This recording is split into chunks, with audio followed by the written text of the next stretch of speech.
gitu ya. Jadi homiletika itu berasal dari bahasa Yunani yang artinya homilia, yang mempunyai arti perundingan, penguraian atau khotbah. Nah, jadi homiletika adalah ilmu yang mempelajari bagaimana kita berkhotbah atau kita berbicara di depan orang banyak supaya pokok yang ingin disampaikan dapat disajikan atau dapat disampaikan atau dapat dikhotbahkan dengan cara yang clear, jelas, nyata, mudah dimengerti, dan yang lebih penting ada kuasanya. Oke? Perbedaan antara kita berkhotbah dengan kita pidato adalah bagian yang terakhir. Pidato mungkin nggak akan ada kuasa karena yang kita sampaikan bukan firman Tuhan. Tetapi kalau khotbah itu ada kuasanya. Kenapa? Karena yang kita sampaikan itu adalah perkataan yang penuh kuasa, perkataan yang mengubahkan, perkataan yang hidup gitu. Itulah perbedaan. Sehingga dalam kita berkhotbah, kita benar-benar harus mempersiapkan hal-hal yang berikut ini. Oke? Ini adalah apa yang sudah Kakak coba pelajari dan Kakak coba lakuin.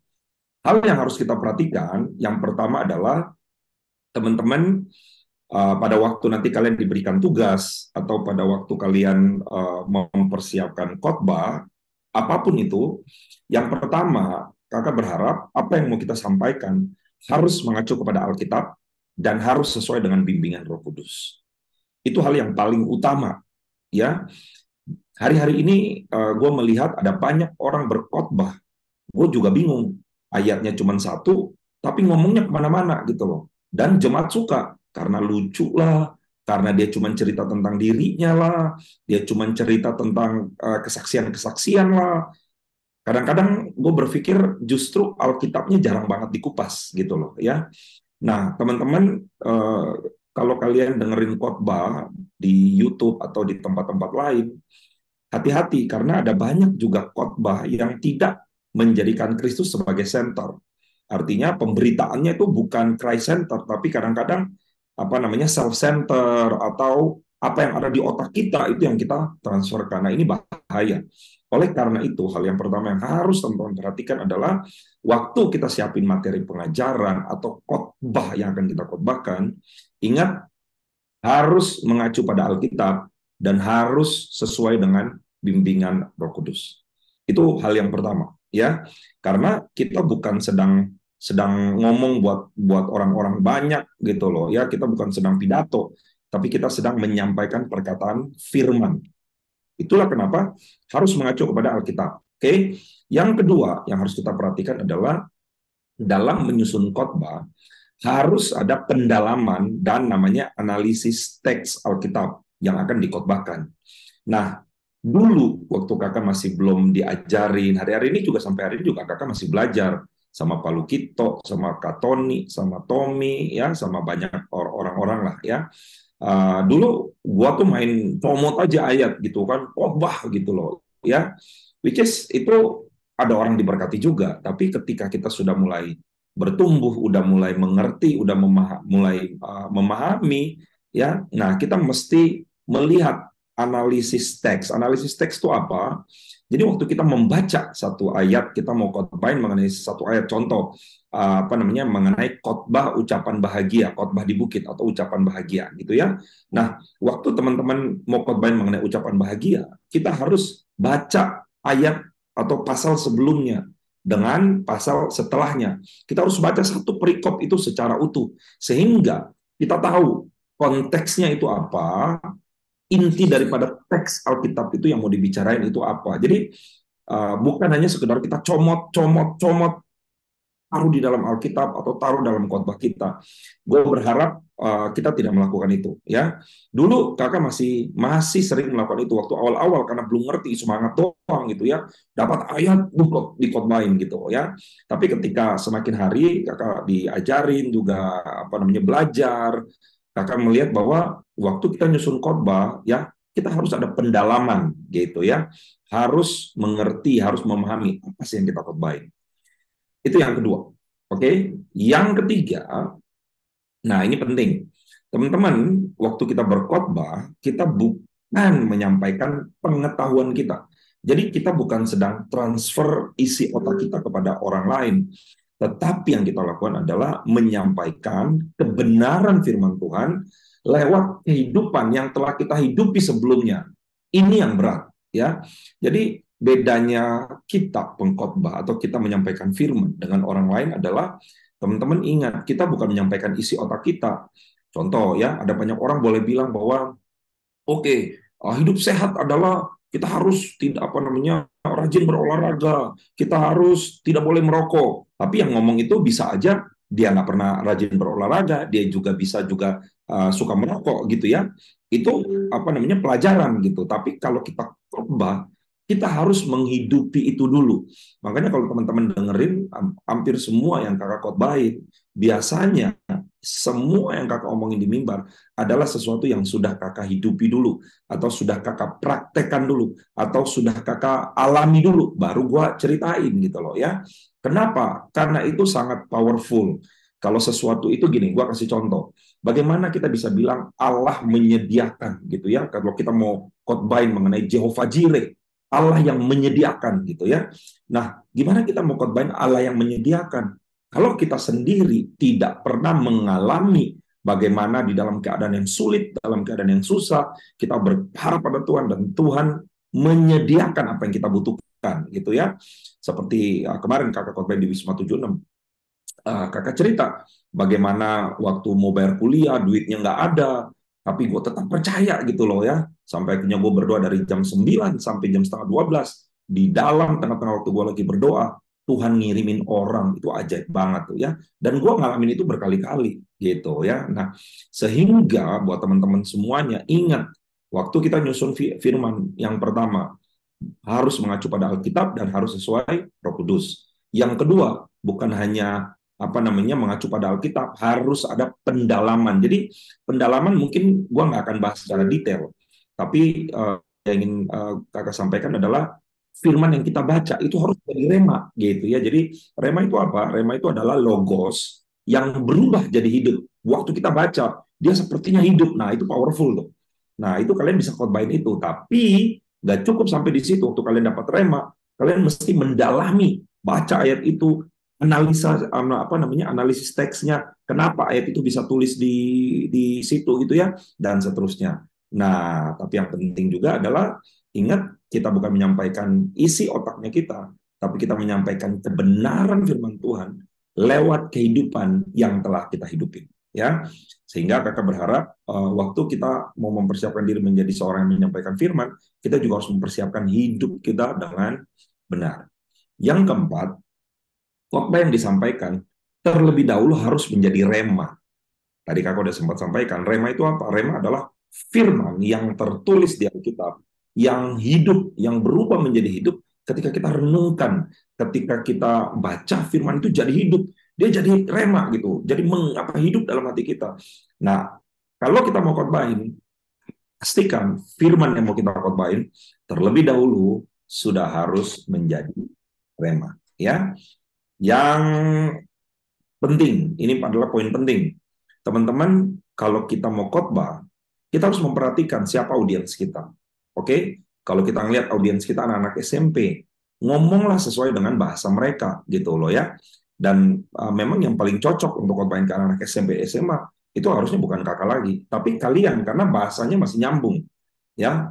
Nah, tapi kalaupun memang kakak harus khotbah, kalau ada yang lihat kemarin gitu ya, waktu waktu pas kita pelayanan di apa namanya yang di Sumarekon, ibadah Padang ya, itu gue memperhatikan, wah ini apa namanya audiensnya segini, orang anak-anaknya anak-anak seperti ini, lingkungannya terbuka gitu ya. Nah, kalau seperti itu kita nggak boleh khotbah yang ribet, kita nggak boleh khotbah yang apa ya, bikin orang mikir gitu loh. Kenapa? Karena distraction-nya banyak.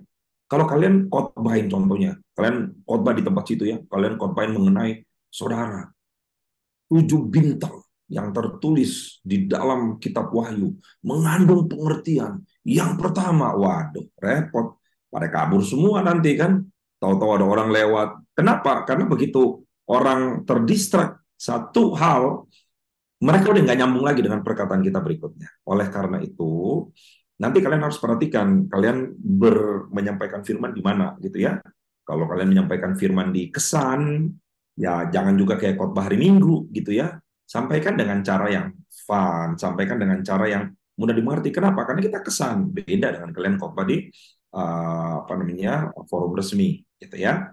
Nah, selanjutnya yang bagian terakhir adalah harus bisa dipahami semua orang, termasuk anak-anak kecil. Teman-teman kalau baca di Alkitab, Yesus itu dia kalau khotbah, Alkitab mencatat berbondong-bondong orang mengikutinya. Masih ingat ya kisah waktu dia habis pelayanan, ada 5.000 orang yang nggak makan, di situ Alkitab mencatat ada anak kecil. Nah, anak kecil itu yang kasih dia roti.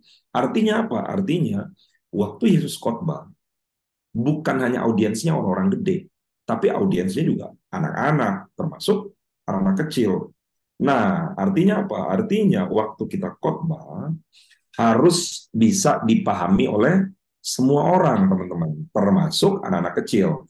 Jadi kalau kita khotbah, jangan cuma pikirin, yang penting gua khotbah aja, bodo amat. Lu ngerti kagak ngerti, bodo amat. Ya, nggak boleh begitu. Kakak berharap sampai di sini kalian bisa pahamin, kalian bisa ngerti. Nah, teman-teman, kalau nanti ada yang mau ditanyakan, langsung chat aja ya, biar kalian nggak lupa, dan gue juga nggak lupa. Waktu gue lagi ngomong, kalian pengen nanya, langsung chat aja, oke? Karena kemungkinan gue akan cepat nih ngomongnya. Oke, gue akan lanjut. Nah, tujuannya apa?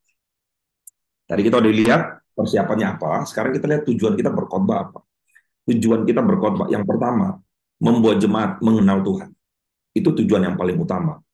Oke, kita boleh ngomong apa aja. Kalian boleh ngomong mengenai perpuluhan, kalian boleh khotbah mengenai apa namanya benih awal tahun, kalian boleh khotbah mengenai iman, kalian boleh khotbah mengenai kesembuhan. Ujung-ujungnya mereka harus kenal Tuhan, gitu ya. Nah, itulah kenapa tujuan daripada pengkhotbah bukan memperkenalkan diri kita.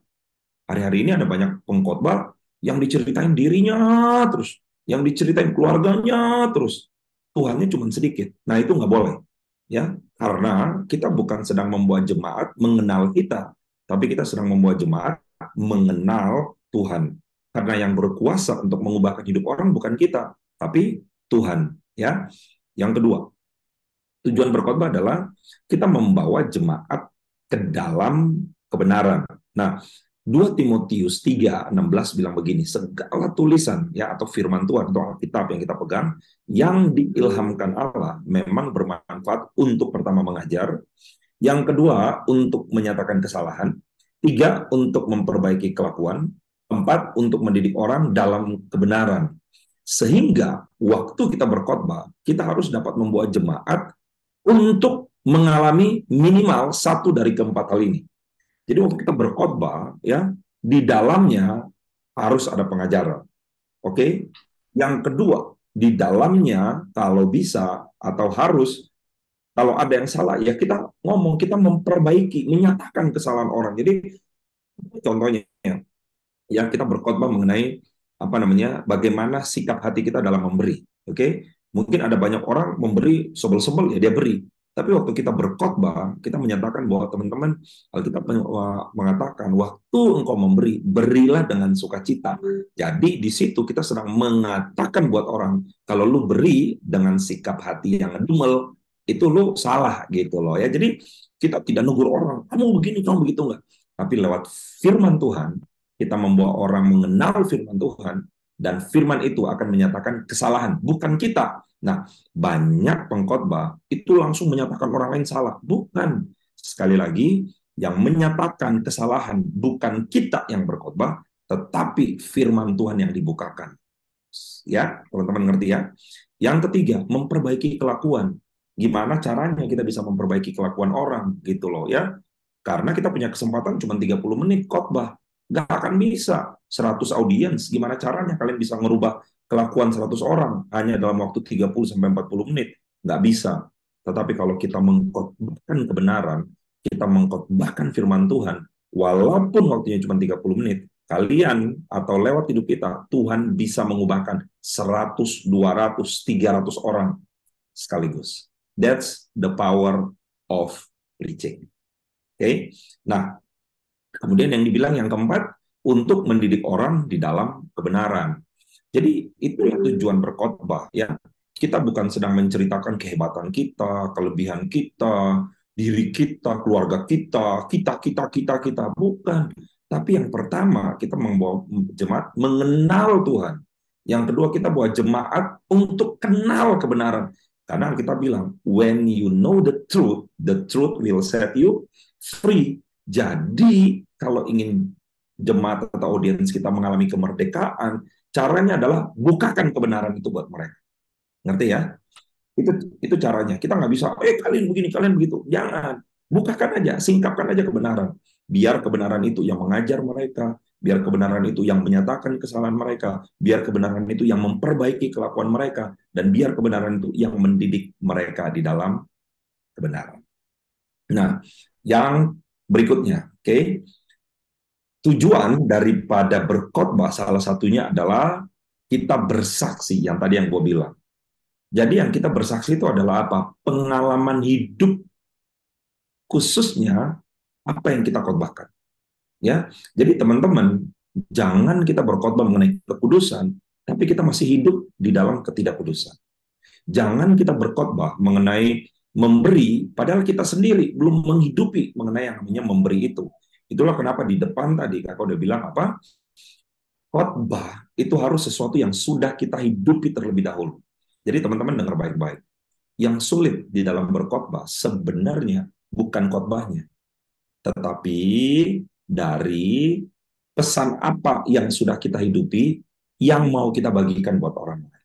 Karena yang mengubahkan orang itu adalah kesaksian hidup bagaimana firman mengubah hidup kita. Itu yang akan mengubahkan orang. Ya, kakak bisa berkhotbah di depan anak-anak muda mengenai kekudusan. Kenapa? Karena kakak waktu pacaran sama Lisa, sama Kak Lisa, betul-betul kakak jaga kekudusan itu dengan baik. Nah, kalau ngomong mengenai kekudusan itu lantang. Kenapa? Karena gue menghidupi itu gitu loh. Ya, dan gue melihat buah daripada gue dulu menjaga kekudusan. Hasilnya adalah hari ini. Itulah kenapa waktu gue berkhotbah, gue confident sekali. Kenapa? Karena itu adalah pengalaman hidup yang telah gue alami lewat firman Tuhan. Pengalaman hidup itu yang gue ceritakan waktu gue menyampaikan. Oke, gue berharap teman-teman bisa nangkapnya sampai sini ya. Ingat, kalau ada yang pengen ditanyakan, kalian boleh langsung chat. Ya, ini sekali lagi gue cuman cepet aja nih, ya, supaya kita bisa minimal kita tahu lah, ya. Nah, kita masuk lebih dalam. Kalau kalian baca atau kalian belajar mengenai ilmu homiletika atau ilmu mengenai berkhotbah, pada prinsipnya ada 3 jenis khotbah, ya. Jadi segala jenis khotbah yang kalian dengar itu nanti itu dibagi dalam 3. Jadi nanti coba kalian mulai dengar-dengar khotbah, ya. Khotbah yang ada itu jenis yang mana? Gua akan coba jelasin satu-satu. Ada 3 jenis khotbah. Yang pertama adalah khotbah topikal, ya. Yang kedua adalah khotbah tekstual.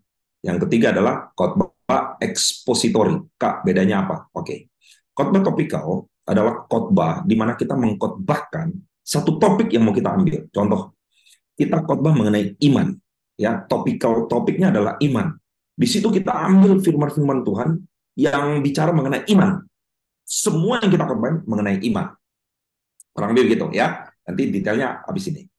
Khotbah tekstual adalah khotbah di mana kita mengambil satu atau 2 ayat firman Tuhan yang ada di dalam satu perikop, kita ambil 2. Nah, dari situ kita gali secara mendalam, ya. Contoh gitu ya. Seperti yang nanti akan gua khotbahin di tanggal 8 nanti, ya. Seperti anak-anak muda di tangan pahlawan, demikian anak-anak pada masa muda. Nah, itu khotbah tekstual. Nah, jadi dari ayat itu, gua akan kupas konteksnya apa, kenapa ayat itu ada, kenapa sampai itu ditulis, lihat sejarahnya. Jadi dari satu ayat itu kita jabarin gitu loh, ya, kita bahas. Itu khotbah tekstual. Jadi kita ngambil 1 atau 2 ayat. Sedangkan khotbah ekspositori itu mirip dengan khotbah tekstual, tapi dia lebih panjang. Jadi contohnya yang dia ambil itu bukan cuma satu atau dua ayat, tapi dia ngambil satu perikop, satu pasal. Nah itu dikhotbahin tuh semuanya. Contoh mengenai khotbah di bukit, ya itu ada satu pasal gitu loh ya. Kita khotbah mengenai khotbah di bukit, atau apa namanya kita khotbah mengenai contohnya apa namanya perjalanan waktu Yesus memberi makan 5.000 orang.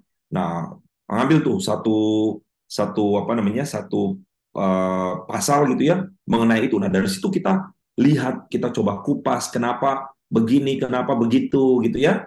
Atau kisah mengenai contoh waktu Yesus memanggil murid-muridnya yang pertama ya, kakak pernah khotbahin itu.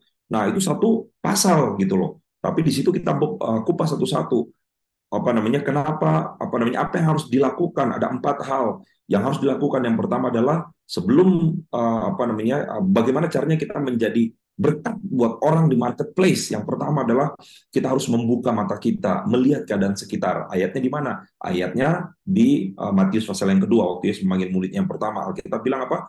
Maka Yesus melihat apa namanya ada apa namanya murid apa ada orang-orang yang sedang menghela perahunya gitu. Jadi dari satu apa namanya uh, uh, judul, nah itu kita bisa mengekspos gitu ya, itulah khotbah ekspositori. Nah, detailnya adalah ini. Khotbah topikal merupakan khotbah yang dibangun berdasarkan sebuah topik ya. Nah, hari-hari ini kan kita sedang bahas, dalam bulan ini kan kita sedang membahas tema besar kita adalah apa? Apa namanya?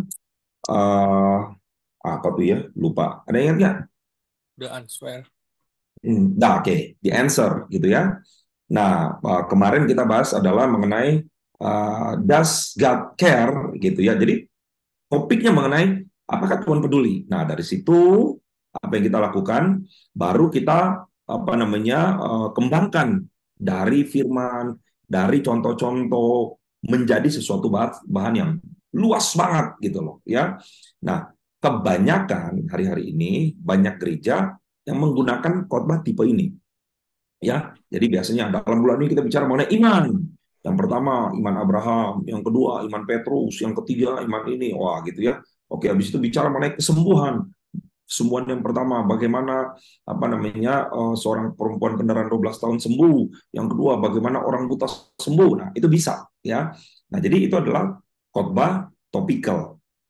Jadi biasanya apa namanya ini paling populer karena kita sebagai gembala biasanya kita tahu hari ini apa sih menjadi kebutuhan jemaat, baru kita bikin khotbah, kita bikin judul bulanan, baru setiap minggu kita bikin. Ini yang paling sering digunakan. Oke, khotbah topikal. Nah, jadi teman-teman nanti kalau mau khotbah topikal, teman-teman bisa membahas mengenai ini. Contoh, gue mau membahas mengenai mujizat. Udah ya, temanya apa? Jadi apa namanya khotbah topikalnya adalah mengenai mujizat. Tapi temanya apa? Temanya adalah ketaatan membawa mujizat. Contoh gitu ya. Atau mujizat mengubah hidup banyak orang. Contoh gitu ya. Nah, itu kita bisa ambil. Jadi kalau contoh ya, mujizat mengubah hidup banyak orang. Contohnya apa? Contoh apa namanya seorang wanita yang ada di pinggir sumur Yakub. Itu buat dia mujizat karena dia mencoba menutupi dirinya dia. Nggak ada yang tahu ketika Yesus apa ya menyatakan bahwa kamu itu sebenarnya apa namanya sudah punya 5 suami, contohnya gitu ya, dan suami yang ada padamu saat ini bukan suamimu. Wah, itu mengubah hidupnya dia gitu loh ya. Jadi teman-teman uh, kalau nanti waktu kalian khotbah kalian bisa pilih juga mengenai khotbah topikal ya. Oke, yang kedua, khotbah tekstual. Khotbah tekstual merupakan khotbah yang dibangun dengan garis besarnya berdasarkan sebuah teks ayat Alkitab, ya, seperti yang kakak bilang tadi. Khotbah ini biasanya didasarkan pada 1 atau 2 ayat saja, ya. Jadi kita nggak ngambil banyak, 1 atau 2 ayat. Nah, di situ baru kita kupas, ya. Apa namanya? Banyak contoh lah yang kita bisa buat gitu ya. Nah, keunggulan daripada khotbah tekstual adalah ayatnya singkat, jadi kita nggak melebar kemana-mana. Kemudian apa namanya mudah dalam kita mempersiapkan khotbah gitu ya. Contohnya mengenai apa ya mengenai apa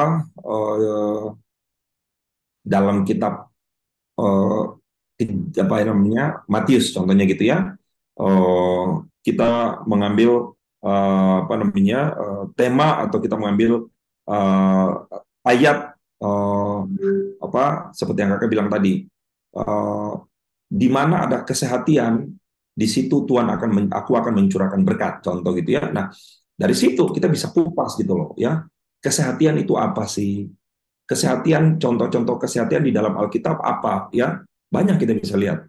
Contohnya ada satu orang sakit yang digotong oleh 4 orang. Itu kan contoh kesehatan. Nah, kita bisa susun itu menjadi satu khotbah yang membuat orang mengerti bahwa di mana ada kesehatan, di situ mujizat bisa terjadi, gitu ya. Nah, buat teman-teman yang baru mulai belajar khotbah, kebanyakan orang mengambil pakai khotbah tekstual. Kenapa? Karena gampang, ayatnya cuma 1 atau 2 ayat.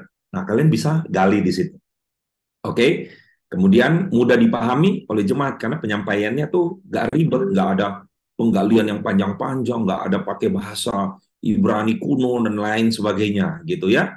Nah, dikotbahin per ayat sehingga pembahasannya hanya fokus di situ. Kita nggak melebar kemana-mana. Ya, itu adalah khotbah tekstual. Nah, khotbah yang terakhir itu adalah khotbah ekspositori. Ini biasanya kelas-kelas berat nih, kayak Pak Bambang. Nah, itu dia biasa ekspositori. Ekspositori berasal dari kata explore gitu ya. Artinya dia menggali gitu loh ya. Dari satu apa namanya perikop. Contohnya khotbah ekspositori adalah khotbah di bukit ya. Ada 12 ucapan bahagia. Wah, yang pertama berbahagialah engkau apabila engkau contoh dianiaya, berbahagialah engkau apabila engkau ini, wah itu dibahas satu-satu. Pak Lukito itu paling sering membahas mengenai khotbah ekspositori. Ya, Pak Bambang juga, ya banyak pendeta-pendeta, gembala-gembala kita suka gitu loh, karena ini sebenarnya menarik banget buat orang yang udah sering khotbah, dia bisa mengupas ini dengan sangat baik. Tapi biasanya orang yang mengkhotbahkan ini biasanya mereka sudah punya dasar-dasar teologi yang kuat, mereka sudah belajar apa namanya eksegesis ya, mencari apa namanya analisa analisa ayat dan seterusnya dan seterusnya ya. Nah, jadi teman-teman, ini adalah 3 tipe khotbah. Oke, yang pertama khotbah apa? Yang pertama apa? Ingat? Pak. Halo, ayo di chat dong. Yang Topikal. pertama topikal. Oke, topiknya apa nih? Iman. Topiknya apa? Kesembuhan. Topiknya anak muda.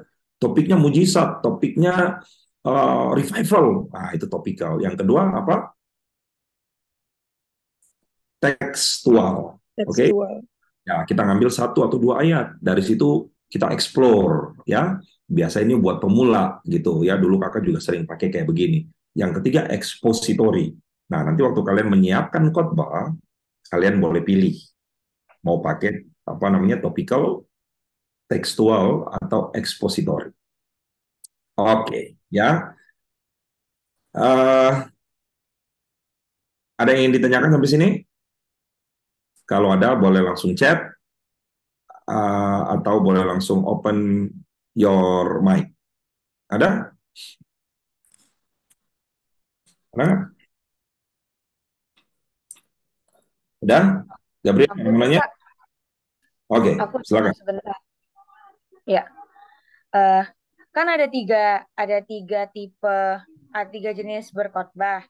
Nah, ada Hmm. topikal, tekstual, sama ekspositori. Apakah eh, apakah ada juga atau sering terjadi juga yang dimana para hamba-hamba Tuhan itu khotbahnya kadang bisa ngambil tiga-tiga dari jenis khotbah ini kayak gitu, Kak?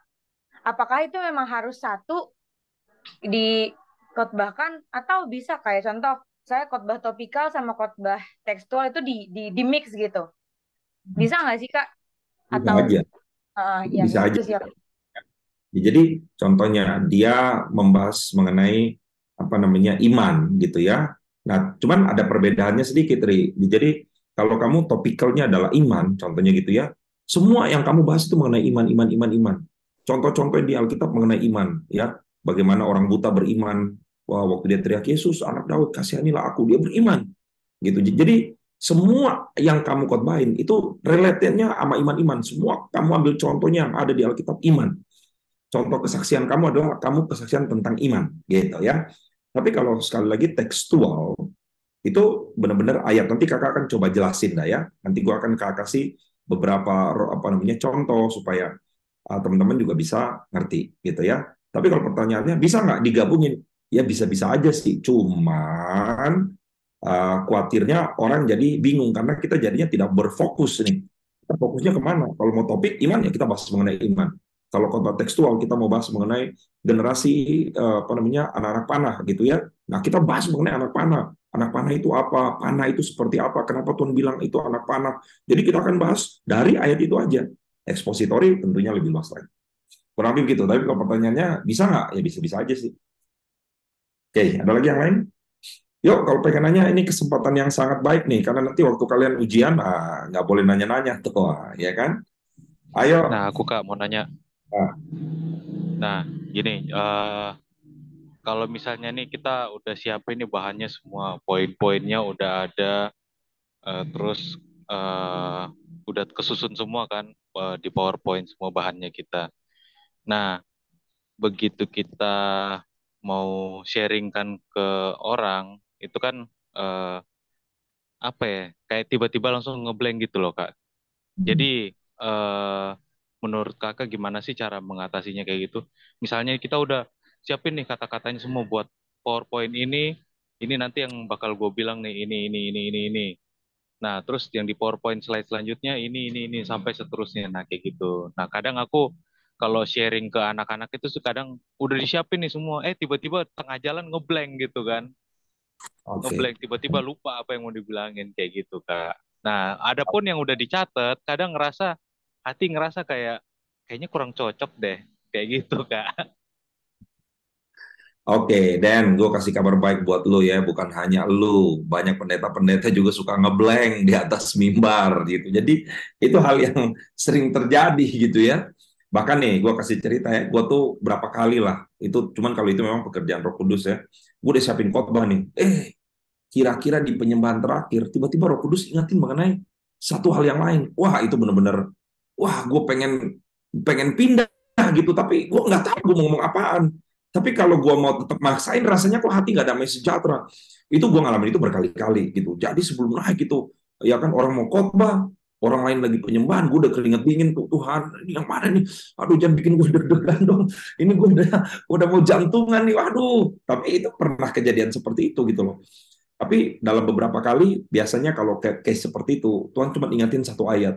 Udah, gue udah pasrah aja tuh begitu naik sampai di atas. Gue bilang, oke, saudara, sebenarnya saya ingin membawakan mengenai ini, tapi Tuhan taruh satu ayat mengenai contohnya iman gitu ya. Mari kita berdoa. Dalam doa, Tuhan tolong, udah ngalir aja. Gue berkali-kali mengalami case seperti itu. Tapi kalau pertanyaannya gimana sih caranya? Nah, caranya adalah nanti gua akan ajarin. Waktu kita udah siapin khotbah, kita itu harus berlatih. Tahu nggak? Dulu gua berlatih khotbah, itu sampai istri gua sampai pusing kepala. Gua ngerekam di depan kamera gitu, gua ngomong setengah jam gitu ya. Habis itu gua dengerin dari orang bego. Oh, wah ini kayaknya ada yang kurang nih. Kayaknya dia ada nggak cocok. Habis itu gua kasih lah ke istri gua, Mami tolong dengerin dong. Apa yang kurang? Itu gua bikin itu berkali-kali. Gitu ya kan. Jadi latihan, ingat, udah latihan gitu aja begitu di depan apa namanya mimbar atau pas waktu itu masih ibadah online itu hilang semua, just aduh kacau dah. Tapi sekali lagi itu semua memang kan dibilang orang bisa karena biasa. Tapi nggak usah khawatir karena kita sedang menyampaikan sesuatu yang Roh Kudus taruh, percayalah Tuhan pasti akan tolong kita. Gitu ya. Jadi bisa lupa nggak? Bisa. Gimana caranya? Kita harus berlatih, persiapan, bikin catatan, bikin panduan-panduan. Nanti gua akan bahas itu. Kemudian berlatihlah supaya kita ingat kan, biar kita khotbah nggak baca catatan mulu. Kita harus berlatih. Ingat poin-poinnya itu apa aja tuh. Nah, kurang lebih gitu. Ada lagi yang mau ditanyain? Kayaknya Tommy udah siap nih untuk khotbah minggu depan di Purwokerto. Mantap deh. Oke, ada lagi yang mau ditanyain nggak? Kak Tommy luar biasa, Kak. Yoi. Paling itu Dia dari katanya ada dari chat Kak Edo. Katanya bertanya, gimana Kak, gimana? orang yang gugup bicara di depan orang. Hmm. Kayak gitu doang sih pertanyaannya katanya. Oke, jadi gini teman-teman, tentunya apa namanya, waktu kita berkhotbah, ingat ya yang tadi kita sedang apa ya, membawa sebuah pesan untuk audiens itu ngerti. Nah, kalau kita tahu kita nih gugup bicaranya atau gagap, ya kan? Kan tujuannya adalah menyampaikan pesan. Nah, kalau kita tahu kita nih gagap, ya kita berlatih dulu lah, ya kan? Latihan dulu di kesan. Tapi kalau kita mau langsung on gitu ya, kalau bisa ya kita berlatih dulu. Kenapa? Karena kita sedang ingin menyampaikan pesan. Kan pesan itu tidak akan mudah dimengerti kalau kita ngomongnya aja gagap, kita ngomongnya ke, ke, wah, ada orang udah bisa bubar semua itu ya kan, baru setengah jalan, belum seperempat khotbah udah pada bubar semua gitu. Nah, itulah kenapa penting untuk kita mempersiapkan. Nih, gua kasih kabar apa namanya, kebenarannya. Dulu kakak itu waktu masih SMP itu gagap, SMA masih gagap. Ngomong gua tuh gagap, ya kan? Jadi benar-benar ngomongnya tuh gitu lah, pokoknya kayak Ajis Gagap lah, tapi lebih parah Ajis Gagap sih. Gue masih lebih baik dikit lah. Nah, karena gue berlatih dan minum Milo setiap hari, nah jadinya bisa lah, gitu ya. Jadi gitulah jawabannya. Oke, ada lagi yang mau nanya? Ada? Nggak ada? Oke, gue lanjut ya. Nah, tadi kan gue bilang khotbah ekspositori. Khotbah ekspositori adalah khotbah yang kita ambil satu perikop, satu pasal, gitu ya. Nah, ini ada beberapa contoh. Ini gue kasih contoh khotbah ekspositori. Jadi kalau teman-teman baca mengenai apa namanya, Lukas 5 ya, ayat 1 sampai 11, itu bicara mengenai apa sih? Nih gue kasih contoh ya. Lukas 5. Oke. Judul perikopnya adalah penjala ikan menjadi penjala manusia. Oke, itu adalah judul yang tertulis di kitab Alkitab, terjemahan Lembaga Alkitab Indonesia. Tapi dari judul ini kita bisa mengeksplor berbagai hal hanya dari satu nats ini doang nih. Ya, natsnya adalah penjala ikan menjadi penjala manusia. Kita bisa khotbahin mengenai mujizat itu nyata. Oke, kita bisa khotbahin mengenai berkat yang melimpah-limpah. Kita bisa khotbahkan menjadi orang yang istimewa di hadapan Tuhan. Kita bisa khotbahkan mengenai tidak ada yang mustahil, gitu loh. Dari mana kita bisa ambil itu? Contohnya, tidak ada yang mustahil. Kita ambil dari awal begini. Saudara, waktu Yesus, Bapak, ya kita baca dulu ayatnya gitu ya. Terus kita mulai dengan seperti ini. Murid-murid adalah nelayan-nelayan ahli. Hidup mereka adalah hidup dari kecil udah jadi nelayan. Kalian bayangkan semalam-malaman mereka tidak mendapatkan apa-apa. Tapi ketika mereka mengandalkan Tuhan, tidak ada perkara yang mustahil. Yang tadinya nggak ada, tiba-tiba mereka bisa mendapatkan 126 ekor ikan secara melimpah. Kita bisa khotbahin hanya dari satu nats itu. Oke? Yohanes 2 ayat 1 sampai 11 bicara mengenai apa? Mengenai pernikahan di Kana. Oke? Dari pernikahan di Kana, temanya judulnya di Alkitab adalah pernikahan di Kana. Tapi kita bisa mengeksplor menjadi berbagai judul khotbah. Contoh, menghadirkan Yesus di dalam keluarga. Wah, ya kan? Dari mana kita bisa khotbahin itu? Waktu mereka mengadakan pesta, Alkitab mencatat mereka mengundang Yesus. Wah, keren kan? Jadi dari situ aja kita bisa kupas tuh, saudara. Apa namanya? Hari-hari ini ada banyak pernikahan yang tidak mengundang Yesus di dalam keluarga mereka. Bagaimana kita bisa melewati setiap masalah? Yang namanya masalah pasti bisa terjadi. Tetapi pernikahan di Kana mengajarkan kita bahwa dalam kehidupan kita harus selalu menghadirkan Yesus. Contohnya, ya. Ini adalah contoh-contoh bagaimana kita bisa mengambil satu perikop dan kita bisa mengeksplorasi menjadi judul yang banyak banget. Kemudian kita juga bisa bahas mengenai keluarga yang diberkati. Kita bisa juga bicara mengenai Tuhan memberi yang terbaik. Kita juga bisa merubah berkhotbah mengenai judul khotbahnya adalah kehidupan yang tawar menjadi manis seperti anggur. Wah, ya kan? Banyak hal yang bisa kita ubah, banyak hal yang bisa kita eksplor. Tapi yang paling penting tadi, yang paling terpenting adalah kita harus berdoa minta tuntunan Roh Kudus. Ya, teman-teman hari-hari ini suka dengar ya, suka dapat ya, gua sharing mengenai semuanya tema yang gua bahas mengenai keluarga. Ya, biasa gua pakai judul di atas adalah Living Life to the Fullest, gitu ya. Nah, setiap kali gua baca firman, gitu ya, pokoknya waktu gua baca ayat apa aja, selalu relate-nya dengan keluarga, selalu relate-nya dengan anak-anak, selalu relate-nya dengan hubungan suami istri, selalu relate-nya dengan itu. Jadi kalau kita sudah terus mendalami satu ayat aja, itu bisa ngomong mengenai banyak hal. Itulah kehebatan firman Tuhan. Ya, jadi firman Tuhan tuh powerful banget. Bayangin, ayatnya sama, tidak ada yang mustahil bagi Tuhan. Tapi kalian bisa bikin mungkin 2000 khotbah hanya dari satu ayat sederhana. Tidak ada yang mustahil bagi Tuhan. Judulnya kalian bisa bikin judul ratusan judul hanya dari tema itu doang. Ya, Mazmur 90 mengenai hiduplah secara bijaksana, menghitung hari-hari sehingga aku beroleh hati yang bijaksana.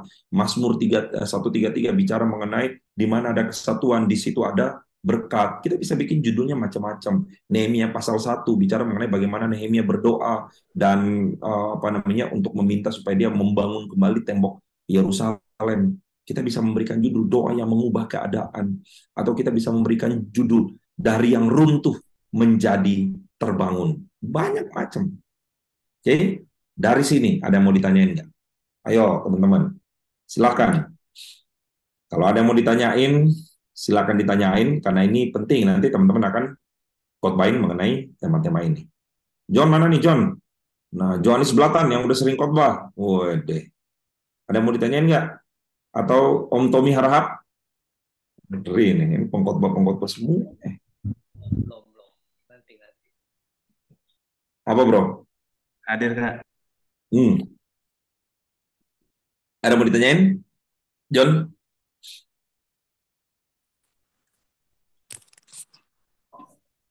Oh iya, jadi kalau misalnya berkhotbah itu kan baiknya berapa poin Kak? Maksudnya apakah 3 poin atau 5 poin atau berapa gitu, supaya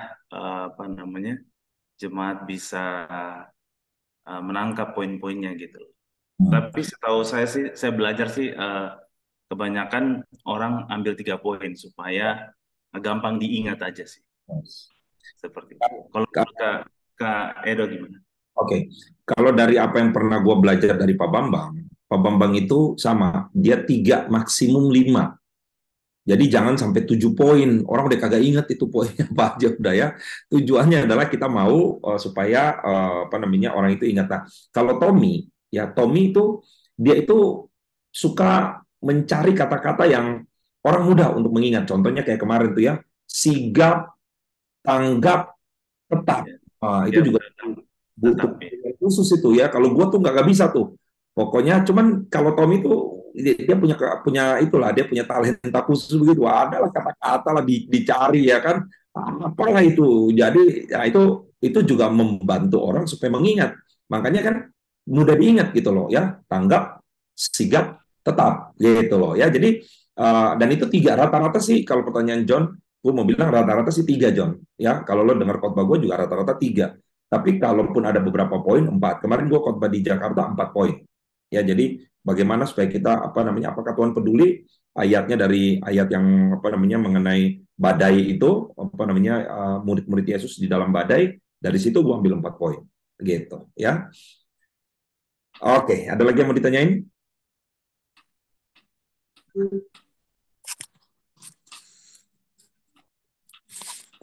Yap, ada yang mau ditanyain?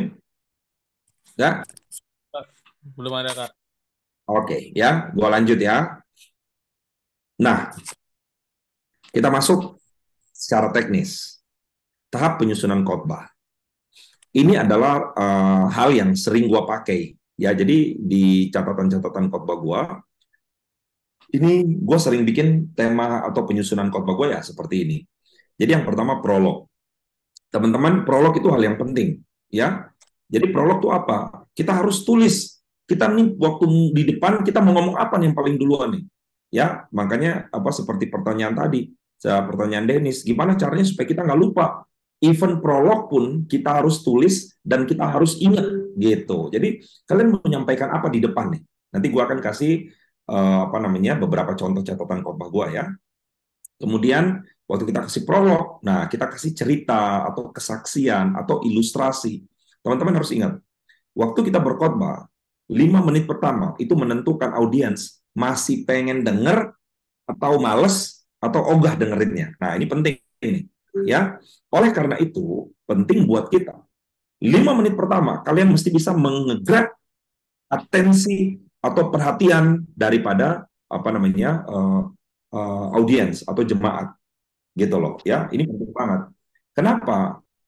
Karena kalau kita nggak bisa, apalagi gini, apalagi kita nih kan mau belajar berkhotbah di depan anak-anak youth, anak-anak teens.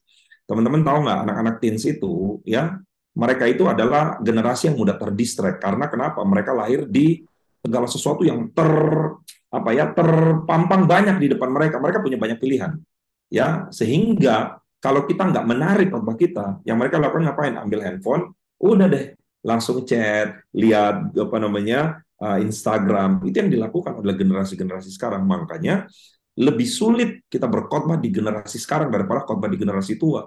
Khotbah di generasi tua mah aman ya. Ngerti kagak ngerti, jemaatnya diam-diam semua udah ya kan. Diem ya kan. Kadang-kadang ngangguk. Ah, itu tuh. Tapi kalau kalian khotbah buat anak-anak youth, anak-anak teens, nah, kalau nggak menarik atau khotbah kita boring atau tidak relevan, tidak apa ya connect sama mereka, mereka nggak akan dengerin. Oke, itulah kenapa uh, prolog kita mesti tulis, kemudian kita awali dengan cerita, kesaksian atau ilustrasi. Ya, kalau kemarin gue mengawali dengan kalau masih ingat, gue khotbah terakhir di Bekasi Timur, gue khotbah masih ingat kan yang gue bilang gini, satu kali ada seorang dosen, dia bertanya apa, dia bertanya kepada mahasiswanya, Tuhan itu nggak ada. Kalau Tuhan ada yang pernah nyentuh nggak? Nggak ada. Ada yang pernah melihat dia nggak? Nggak ada. Ada yang pernah merasakan nggak? Nggak ada. Kalau dia nggak ada, berarti Tuhan itu tidak eksis. Wah, masih ingat kan yang gue pernah khotbah itu ya? Kemudian ada seorang mahasiswa, dia bertanya, oke dok, oke profesor, saya mau bertanya buat mahasiswa. Mahasiswa, ada yang pernah lihat otak profesor? Nggak ada. Ada yang pernah pegang otak profesor? Nggak ada. Ada yang pernah merasakan otak profesor? Nggak ada. Berarti profesor tidak punya otak gitu ya. Nah, waktu itu tujuannya kenapa gue pakai cerita itu? Karena gue mau membahas mengenai apakah Tuhan itu ada atau enggak. Tuhan itu real atau enggak. Tuhan itu nyata atau enggak. Nah, carilah cerita atau khotbah yang punya hubungan dengan tema besarnya kita. Jadi jangan temanya mengenai God is real, tapi kita kasih kesaksian mengenai burung apa namanya burung Raja Wali. Kagak ada hubungannya sama God is real gitu loh. Ceritanya bisa bagus, tapi karena kagak ada hubungannya, susah. Nah, inilah teknik-teknik gimana kita bisa mengattract. Jadi waktu prolog, jadi waktu kalian berkhotbah pertama, pastikan lihat audiens. Ya, oke, audiens kita anak-anak muda nih. Oke, audiens kita anak muda, jangan pakai bahasa yang terlalu kaku, jangan pakai bahasa apa namanya yang terlalu formal. Karena kalau kalian dengar kadang-kadang gue khotbah di image juga, atau sorry bukan image di youth, kadang-kadang gue pakai kata gua, ya kan? Wah, tau nggak? Gua itu sebenarnya tujuannya cuma satu. Karena kakak ini udah umurnya udah jauh gitu ya. Kalau gua ngomong saya, wah, nanti dalam hati mereka nih yang ngomong nih opa-opa dari mana nih gitu ya. Tapi waktu gua ngomong dengan gua gitu ya, kasih contoh-contoh yang masih relevan sama mereka, wah mereka langsung pikir, wah ini orang boleh juga nih buat gua dengerin nih. Soalnya dia masih nyambung nih sama kita nih gitu. Tapi kalau kalian yang khotbah buat anak-anak youth, kalian nggak perlu bersusah payah. Kenapa? Bahasa kalian masih nyambung. Kalian punya apa namanya jok-joknya masih nyambung. Kalau suruh gua, Tommy, ya kan yang khotbah di depan anak youth, percayalah, itu kita punya pergumulan yang sangat besar sekali. Karena kenapa? Karena, waduh, tau nggak, gue pernah mau khotbah di depan anak-anak teens, gue mesti dengerin khotbah beberapa youth leader Bandung, apa namanya youth leader Surabaya. Gue dengerin gimana sih cara mereka khotbah gitu ya. Benar, gue dengerin. Wah, dia ngomongnya enak banget gitu ya. Padahal dia umurnya udah sama gue nih. Wah, gue coba belajar dulu.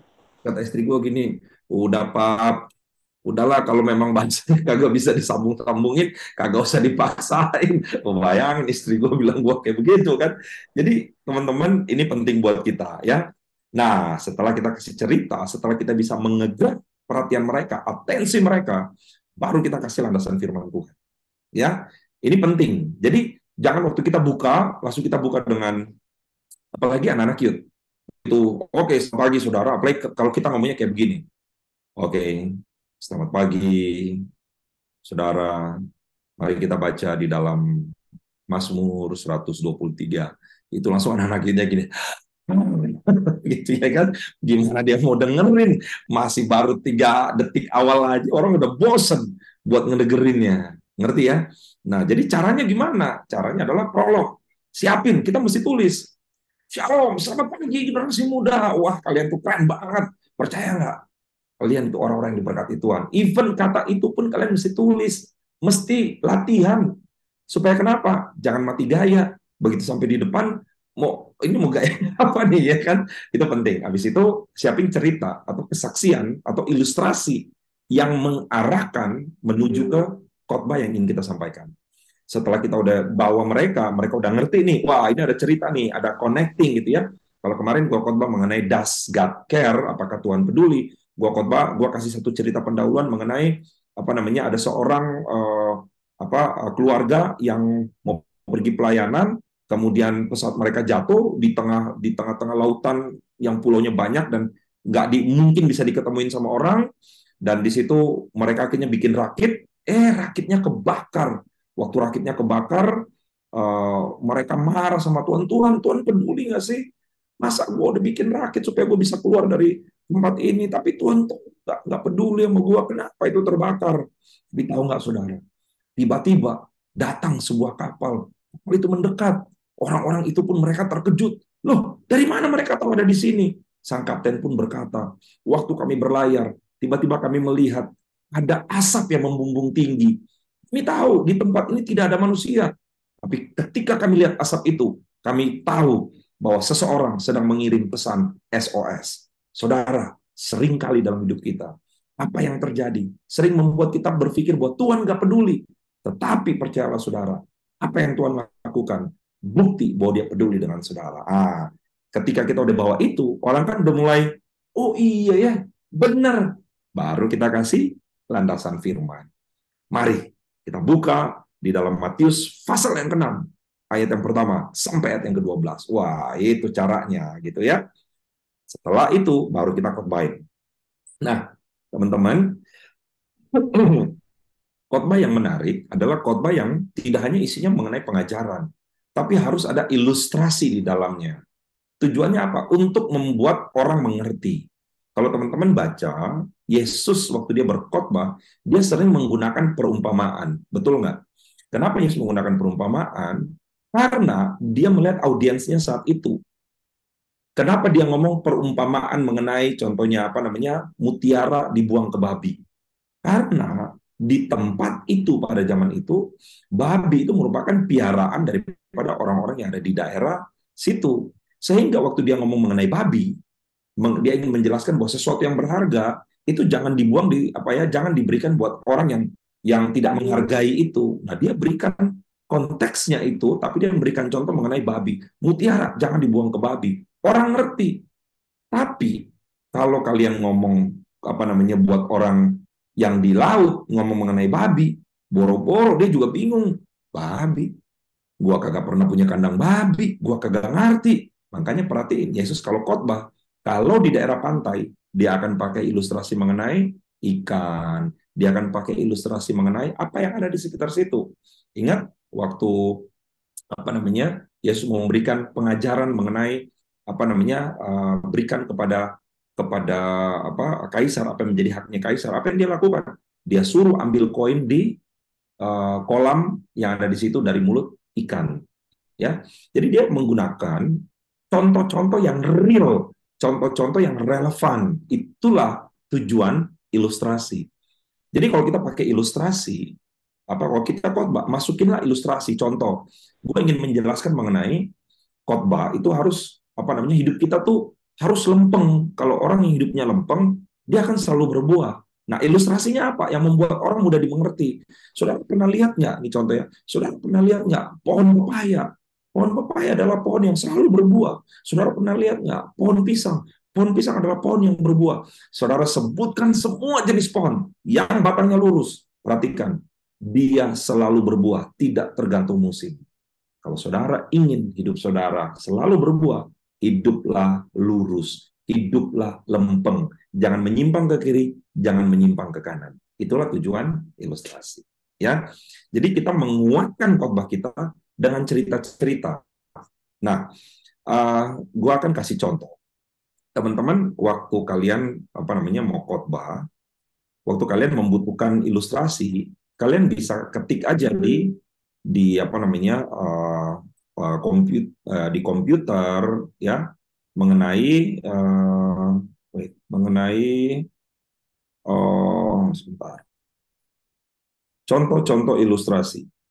Bentar ya. Oke. Nah, kalian bisa ketik aja ilustrasi khotbah ya. Nah, ini gua kasih contoh. Ini ada 38 ilustrasi khotbah. Kalian tinggal baca aja. Ada kisah mengenai Dwight L. Moody, ya. Ada kisah mengenai Ted Williams, ya. Kemudian ada kisah mengenai kisah segelas susu dan lain sebagainya. Jadi kalian mau khotbah mengenai apa? Mengenai iman, gitu ya. Contoh nih, ya contohnya nih. Oke. Kalian mau khotbah mengenai iman, gitu ya. Kalian tinggal ketik aja ilustrasi khotbah iman, gitu ya. Kristen aja biar jelas. Just udah, ya kan? Topik iman, keyakinan, ada ilustrasi khotbah, kalian klik, gitu ya. Nah, banyak itu. Ini semua temanya mengenai iman nih. Gitu, iman seorang anak kecil, perayaan tahun baru, wah banyak lah. Oke, jadi ini gue kasih tips-tips supaya teman-teman mudah dalam menyusun sebuah khotbah. Jadi jangan khawatir mengenai ini gue mau ilustrasi apa nih. Kalian tinggal ketik, cari aja, karena ini yang biasa gue lakuin. Oke, ya sebentar. Oke, nah.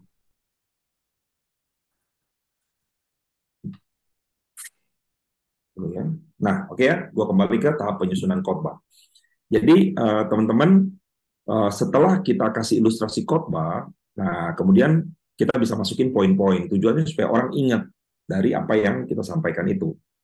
Oke, poin kalian bisa bikin poin khotbahnya cuma 3 gitu, jangan juga cuma 1, jangan juga cuma 2, karena kalau cuma 2, ya idealnya 3 lah, maksimum 5.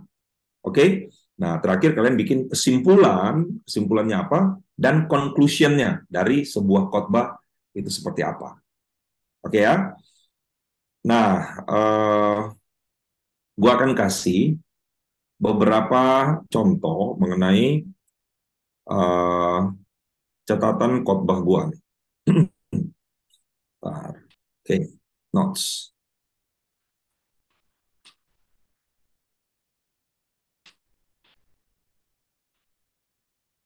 Oke, udah kelihatan kan? Nah, ini adalah contoh-contoh khotbah gua nih ya. New growth. Gua coba ketik ya.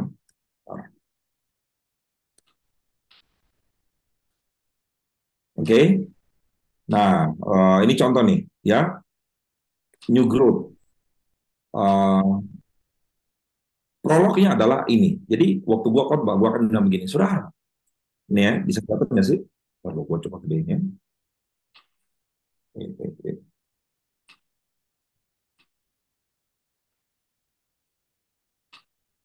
Kelihatan. Bisa ya? Oke, ya. Kalau yang nggak punya, boleh pakai kaca pembesar. Oke, ya. Nih, waktu gue khotbah mengenai new growth, gue berkhotbah seperti ini. Saudara, dalam bulan ini kita belajar mengenai new normal, di mana di dalam normal yang baru ini kita harus mengubah mindset kita lebih dahulu. Contoh, saudara, waktu saya mau keluar negeri, ya, di luar negeri itu orang bawa mobil bukan di kanan tapi di kiri. Nah, kalau waktu saya berangkat ke luar negeri, saya masih pakai mindset bahwa saya mau bawa mobil di sebelah kanan, apa yang akan terjadi? Yang akan terjadi adalah crash, yang akan terjadi adalah tabrakan. Nah, setelah kita mengerti, setelah kita mengalami perubahan mindset, maka hal berikutnya yang harus berubah adalah habit. Ya, mari kita baca di dalam Yesaya 48 ayat yang ke-18 sampai 19, gitu ya. Nah, di sini ada mengenai ilustrasi. Jadi setelah gua khotbah, gua kasih ilustrasi. Saudara, tahu nggak? Saya punya seorang sahabat yang dia umurnya sudah 35 tahun. Tetapi sifatnya masih kekanak-kanakan, saudara. Gitu ya. Jadi kita mesti nyatet. Kita nggak bisa, waduh, gue inget-inget, nggak bisa. Kalian mesti nyatet, baru kita masuk di dalam isi khotbah. Oke, hari-hari ini kita semua mengalami yang namanya ketidaknyamanan. Tetapi inilah rahasianya, bahwa pertumbuhan di dalam bahwa ada pertumbuhan di dalam ketidaknyamanan. Saya kasih contoh buat saudara. Saudara, ada di sini yang pernah mengangkat besi? 50 kilo, ada yang pernah? Oke, kalau ada yang angkat tangan. Oke, kamu pernah mengangkat besi berapa kilo? 20 kilo. Apakah kamu bisa langsung angkat 20 kilo? Nggak bisa. Apa yang kamu lakukan? Mulai dari awal, 5 kilo, 10 kilo. Waktu kamu angkat, apa yang terjadi? Otot-otot kita kan sakit. Nah, bicara mengenai itu, saya mau kasih tahu, ya kan? Ini gue sedang membahas mengenai ini nih, ya, bahwa perubahan itu nggak nyaman, tetapi ada pertumbuhan di dalam ketidaknyamanan, gitu ya. Jadi ini contoh-contohnya lah, ya, sampai di bawah nih. Terus kemudian apa namanya? Ini yang gue bilang kan, kisahnya yang gue ambil dari kisah mengenai Yusuf, penutupnya, bahkan sampai penutup juga gue ada. Saudara, masalah merupakan cara Tuhan untuk menguatkan otot-otot rohani kita menjadi lebih dewasa.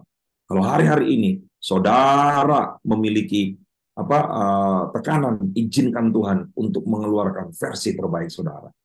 Nah, ini adalah hal-hal yang gue ambil dari internet, ciri-ciri aspek kedewasaan untuk gue tahu aja. Nah, ya, ada 9 ciri karakteristik yang memiliki kedewasaan spiritual. Ini bukan gue yang bikin, tapi gue cari di internet, gue masukin sebagai bahan gue contohnya, gitu ya.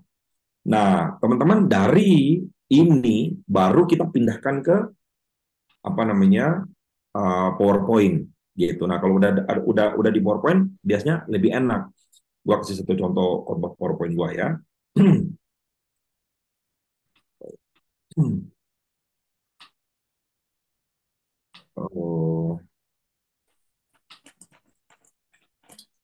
Oke. Ini adalah bahan khotbah gua mengenai taat aja. Oke. Saudara, hari ini saya akan menyampaikan, udah keluar belum sih teman-teman? Oh, ntar, masih pause ya.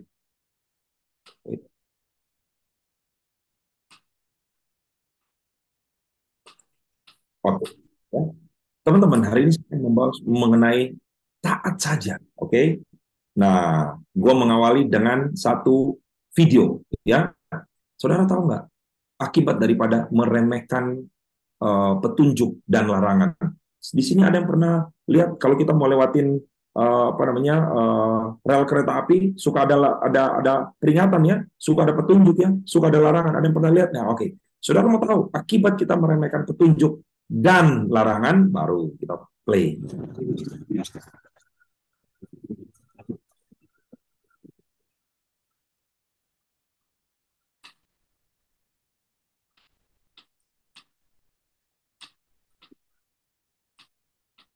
Tuh, lihat mobilnya tuh.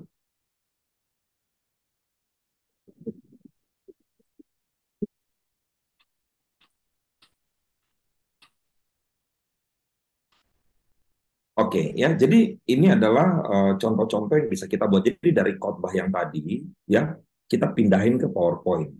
gitu ya. Nah, untuk PowerPoint, teman-teman ini ada banyak ya, cuman gue nggak akan puterin lah satu-satu ya, karena waktu kita juga terbatas.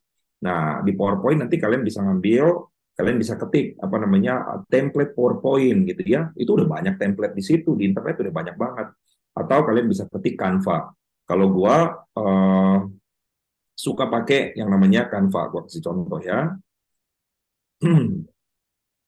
Wait.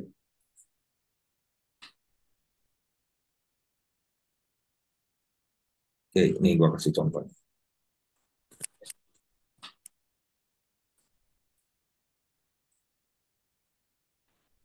Bentar ya.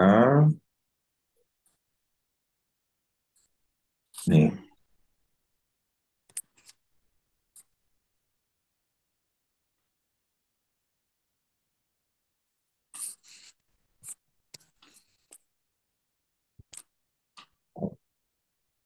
Oke. Nah, jadi teman-teman, kalau kalian mau pakai Canva, ya, kalian tinggal ketik aja nih, contoh, ya.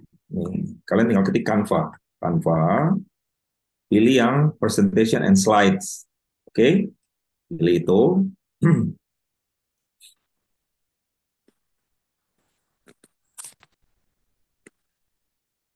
Nah, lemot dia, lemot.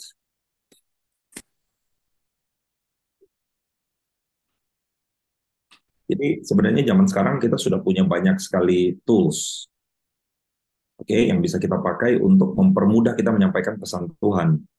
Nah, karena kita sudah punya banyak tools, apalagi kalau teman-teman ngomong ke depan anak-anak muda, janganlah kasih gambar-gambar yang old school, yang tua-tua gitu ya, yang banyak tulisannya, jangan. Nah, kalau kalian udah buka di sini, kalian bikin di create a presentation.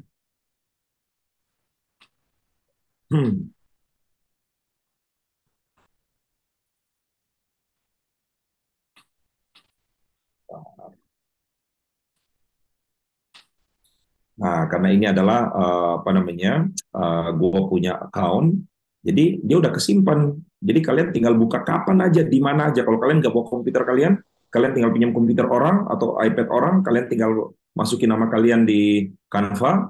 Nah, dia bisa langsung keluarin atau dia bisa langsung kasih apa namanya bahan-bahan yang sudah kalian desain. Itulah kehebatan daripada Canva. Ya, nah ini ada banyak banget nih, tuh.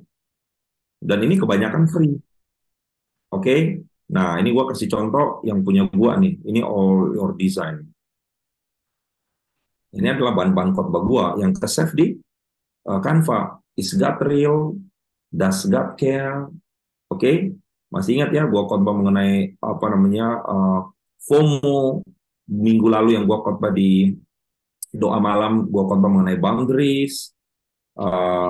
Ini leadership class, ya. Light in the dark, salt of the world. Nah, ini tema-tema khotbah gue nih. Banyak banget. Gitu. Ya, jadi ini tujuannya untuk mempermudah kita apa yang sudah kita buat di apa namanya panduan khotbah. Setelah kita bikin jadi komplit, nah kita pindahin tuh alatnya, taruh video atau taruh gambar yang bagus. Tujuannya untuk membuat orang tertarik dan mudah. Gua rasa itu aja. Kita pakai waktu 15 menit terakhir untuk kita tanya, jawab, dan ada yang mau tanya nggak? Silakan.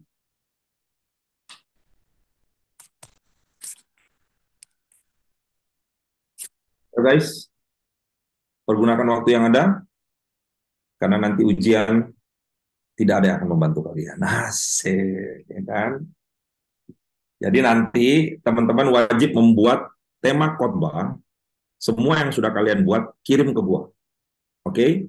Dari tema khotbah yang ada, gua akan pilih random beberapa orang, dan gua akan tunjuk secara spontan waktu kita ujian. Jadi bisa aja gua tunjuk Dika, bisa aja gua tunjuk Loisa, bisa aja gua tunjuk siapa namanya Dennis, bisa aja gua tunjuk John Blatan. Wah, ini yang udah sering khotbah nih. Kayaknya nggak usah lah ya. Udah sering kita dengerin dia nih. Oh, bisa aja buat siapa aja. Jadi nanti teman-teman itu akan kita lakukan. Ya, akan kalian lakukan apa? Siapin draft khotbahnya, siapin apa namanya PPT-nya, belajar latihan di rumah berkhotbah 5 menit aja. Jadi khotbahnya 5 menit. gitu ya, nggak usah panjang-panjang. Nah, nanti gua akan tunjuk supaya kita punya banyak waktu untuk kita khotbah. Oke. Nah, silakan. Ada yang mau ditanyain nggak?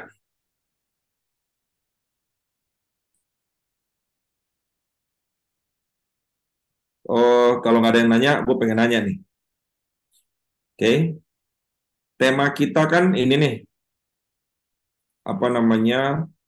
eh Mana tuh? Tema khotbah apa sih?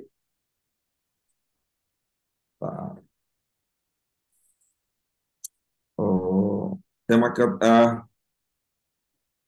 yang yang hari Minggu, yang di sekolah itu apa, Rik? Temanya, Rik, yang dikasih, Rik? Hari Minggu buat besok, Kak. Iya, Yang ya. Jumat. Khawatirmu kepada Tuhan, kan? Benar nggak? Serahkan khawatirmu kepada Tuhan. Ayatnya dari 1 Petrus 5. Nah, menurut teman-teman, ini tema, bentar, gua masukin di PPT deh, biar kalian bisa lihat. Menurut kalian, ini khotbah jenis apakah gerangan? Ya, wait.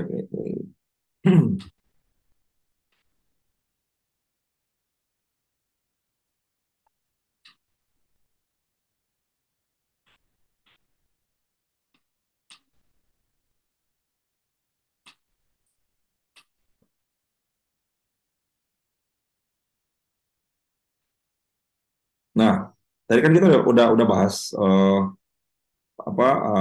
tekstual, kemudian topikal, kemudian ekspositori. Nah, menurut kalian ini apa nih termasuk dalam, kalau kita dengan tema begini itu bisa masuk di dalam kategori khotbah jenis apa nih?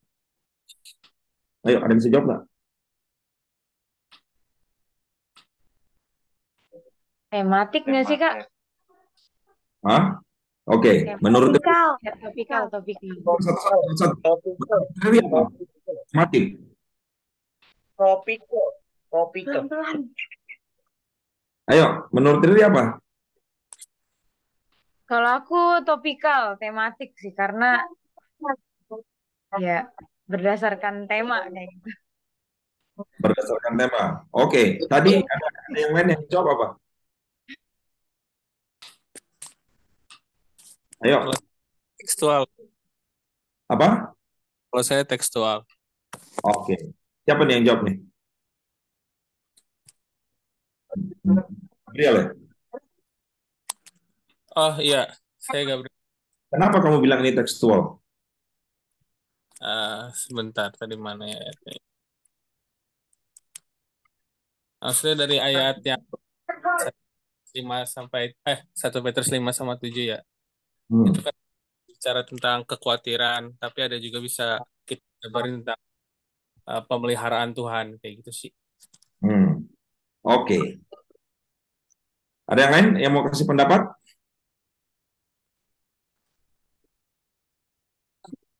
Oke ya, gua kasih contoh dari ayat ini ya, bagaimana kita mengembangkan satu khotbah yang singkat ya. Oke, tema kita adalah, kita dikasih tema dari sekolah adalah ini, serahkanlah khawatirmu kepada Tuhan.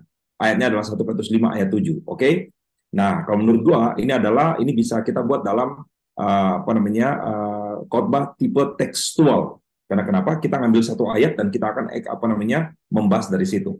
Nah, yang pertama yang akan kita bikin adalah apa? Prolog. Oke? Kalian mesti bikin prolognya apa nih?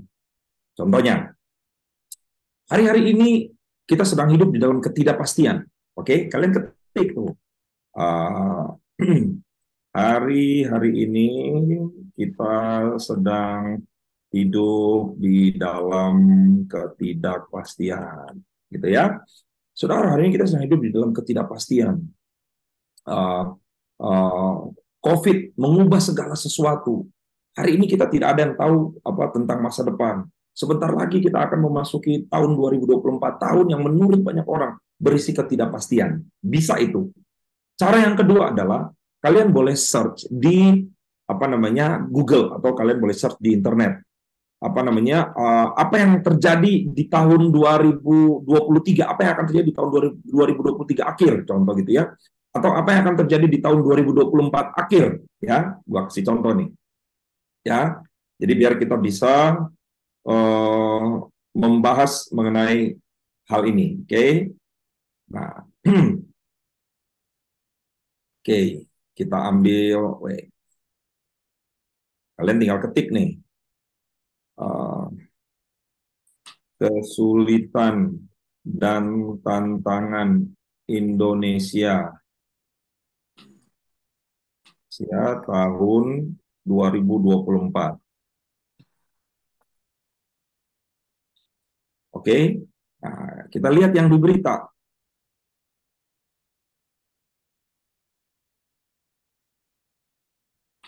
Ya, ini gua kasih contoh yang sederhana lah.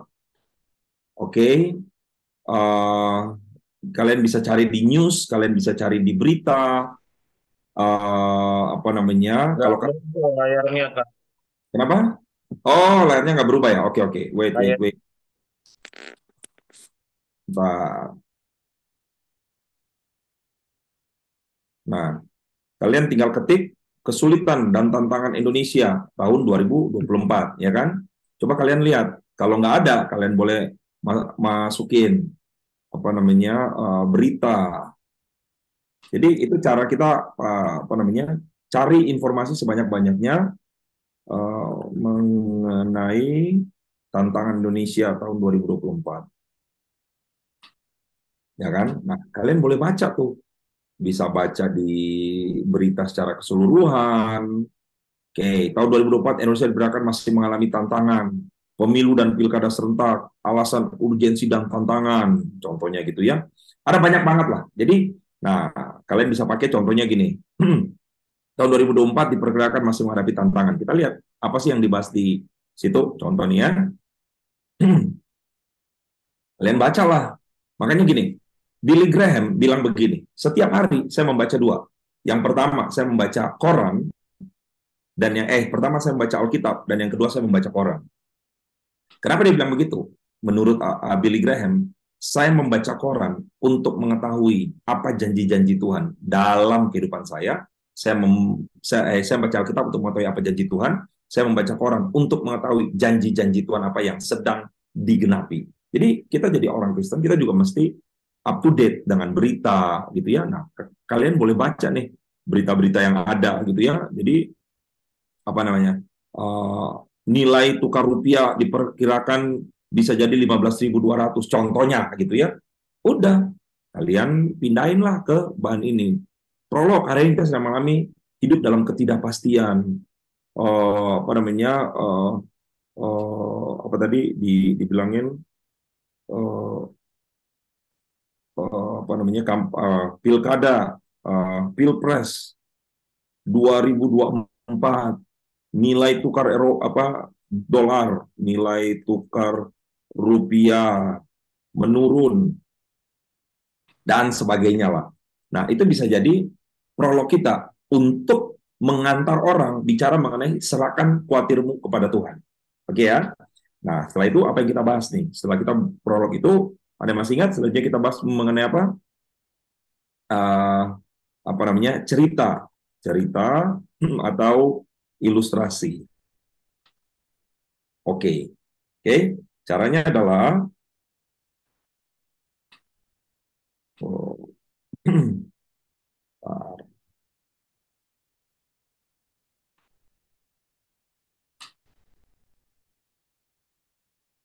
oke, udah ya, itu kelihatannya. Nah, ini kan tadi nih, ya, prolognya adalah ini. Hari-hari ini kita sedang hidup dalam ketidakpastian. Pilpres tahun 2024 adalah hal yang tidak pasti. Nilai tukar rupiah menurun dan lain sebagainya. Kalian bisa cari ini di berita. Nah, kemudian kita mau kasih ilustrasi atau cerita. Caranya gimana? Kalian tinggal ketik aja nih. Ilustrasi khotbah tentang kekhawatiran. Udah. Just. Udah bisa lihat? Nah, di sini kan ada ilustrasi khotbah nih. Kalian baca aja. Saya pernah membaca tentang seorang penerjun payung dari Angkatan Bersenjata Amerika yang telah melakukan lebih dari 50 kali penerjunan dengan sukses tanpa mengalami cedera yang serius. Namun pada hari pertamanya di rumah setelah dipensiunkan dari angkatan bersenjata, ia tersandung sebuah karpet, kemudian jatuh menubruk meja hingga 4 tulang rusuknya patah. Ia sangat mengkhawatirkan penerjunannya, namun tidak satu pun terjadi. Malah apa yang tidak pernah dia khawatirkan justru akan terjadi. Nah, ya kan? Kalian copy dari sini, just copy, pindahinlah ke sini.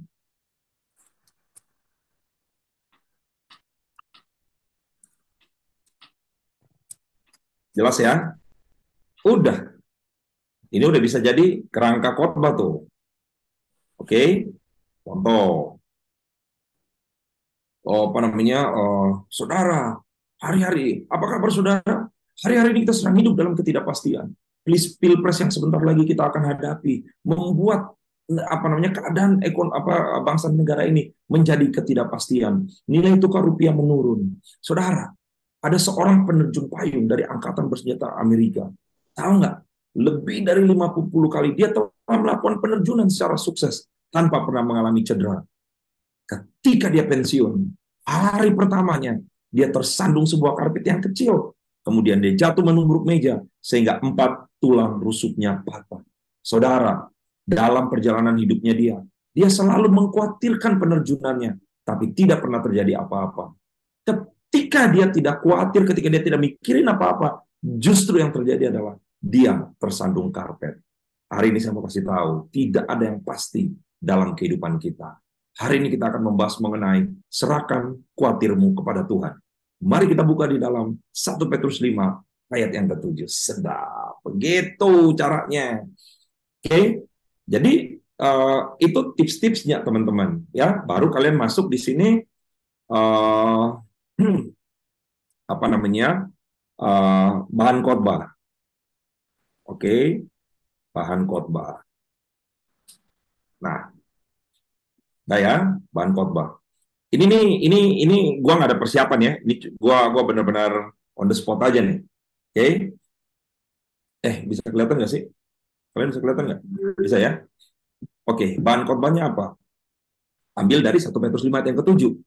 Serahkanlah segala kekhawatiranmu kepada Tuhan, sebab Ia yang memelihara kamu. Oke. Yang pertama, biasanya kalau kita khawatir,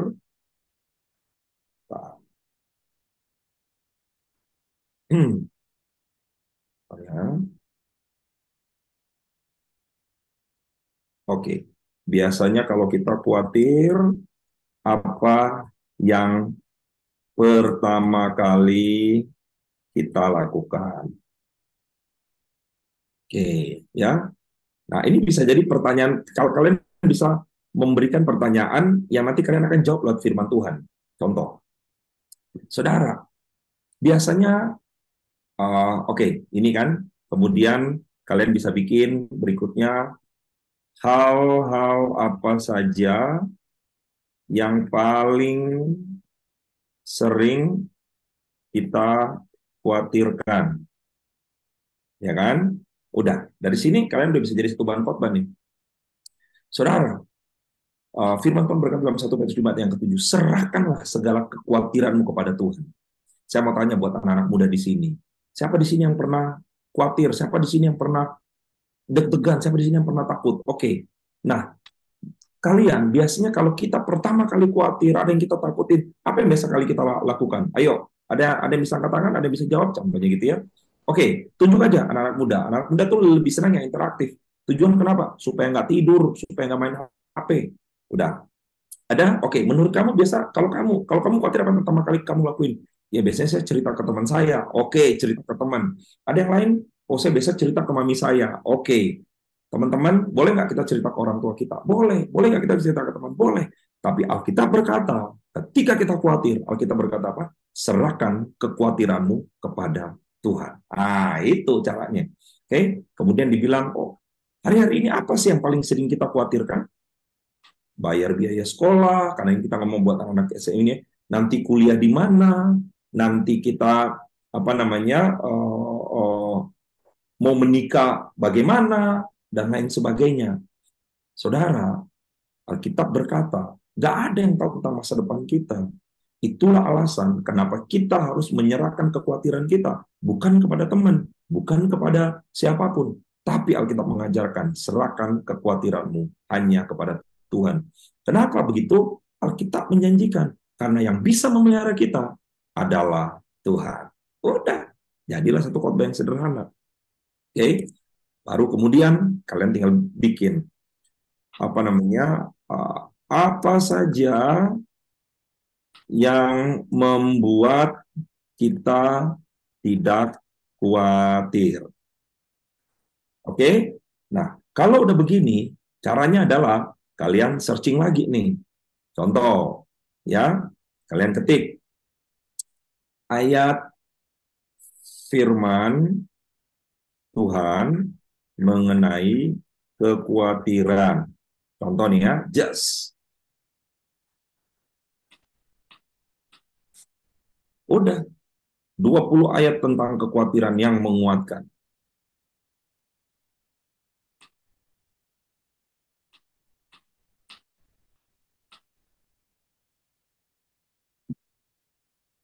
Nah, di sini kalian bisa lihat banyak ayat-ayat mengenai ayat Alkitab tentang kekhawatiran. Contoh, janganlah gelisah hatimu, percayalah kepada Allah. Bukankah telah kuperintahkan kepadamu, kuatkan dan teguhkan, dan seterusnya, dan seterusnya. Nah, waktu kalian menjelaskan mengenai ini, masukinlah ayat-ayat firman-Ku. Dan setelah itu, apa yang harus kita lakukan? Contoh ya, gua kecilin dulu. Ya, nah, jangan lupa nanti masukin apa yang disebut dengan apa namanya kesaksian. Kalian pernah nggak mengalami kekhawatiran? Contoh, ya kalian mesti tulis supaya nanti oke. Contoh, ini contoh kakak ya. Saya pernah khawatir ketika ayah saya meninggal. Dalam kurung kesaksian. Gue cerita, saudara, waktu ayah saya meninggal, saya nggak tahu lagi masa depan saya seperti. Saya begitu takut. Benar-benar saya tidak bisa membayangkan karena ayah saya yang bekerja. Mami saya hanya seorang pensiunan pegawai negeri. Kan saya waktu itu baru mau masuk kuliah. Saya nggak tahu, saya sangat takut. Tapi Alkitab berkata, baru kita ambil di sini, janganlah gelisah hatimu, percayalah kepada Allah, percaya juga kepadaku. Ya, tapi contohnya, ya, ketika saya membaca sebuah firman Tuhan dari dalam Yohanes 4, Yohanes 4 ayat yang pertama gitu ya. Bicara mengenai janganlah gelisah hatimu, percayalah kepada Allah, percayalah juga kepadaku. Saya menjadi begitu tenang. Contoh gitu ya. Udah, setelah kesaksian, kemudian kita apa namanya? Poin-poinnya, poin-poin. Oke, poin yang pertama, gimana supaya kita nggak khawatir. Poin yang kedua, setelah poin-poin, kalian sampaikan penutup. Selesai. Oke, teman-teman, sudah jam 9 lewat.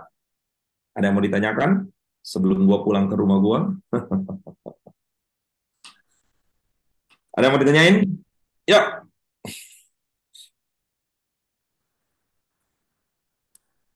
Ya, jadi sebenarnya khotbah itu tidak terlalu sulit seperti yang kita pikirkan. Yang terpenting adalah gue mengajak teman-teman baca Alkitab. Jangan juga hanya sekedar membaca Alkitab. Pastikan firman Tuhan jadi rema. Gue banyak sekali apa ya, ya gue kasih contoh ya. Setiap kali gue dapat rema gitu ya dalam hidup gue gitu ya, gue kasih contoh. Ini adalah ini gue ya, notes gue nih. Oke.